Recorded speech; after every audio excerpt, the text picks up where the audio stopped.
আচ্ছা 30 বছর যাবত রাজনীতি করে এই ম্যাডামের সাথে নিজেরা কথা বলছি, অনেক ভালো। কি কম আমি কইতে পারি না বাবা। না, রাজনীতি উনি কোনো অন্যের কাছে কখনো আপোষ করে নাই। জীবন দশায় যিনি কখনো আপোষ করেননি সেই দেশনেত্রী খালেদা জিয়া না ফেরার দেশে।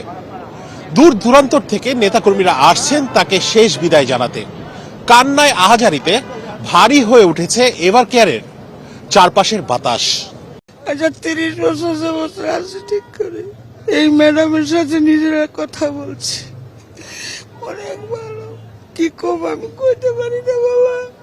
ওনার এত স্মৃতি, এত ভালোবাসা দেশের মানুষের, সারা পৃথিবীর মানুষ ওনার ভালোবাসা। ওনার রাজনীতির তুলনা নাই। ওনার রাজনীতি উনি কোনো অন্যের কাছে কখনো আপোষ করে নাই। আমাদের ম্যাডাম আমাকে এত ভালোবাসা দিছে, ভাষা প্রকাশ করা যায় না। আমাদের ম্যাডামের ভালোবাসা দেশ থেকে সে চলে যায় নাই। আমাদের ম্যাডামের আমাদের লাগে, আমরা জনগণের জন্য। উনি যায় নাই, উনি বলছে দেশের বাইরে আমার কেউ নাই, আমার এই বাংলাদেশে আমার সব। আমি কোনোদিনই যাব না। ওনারে অনেক অত্যাচার করছে, তারপর উনি যায় নাই।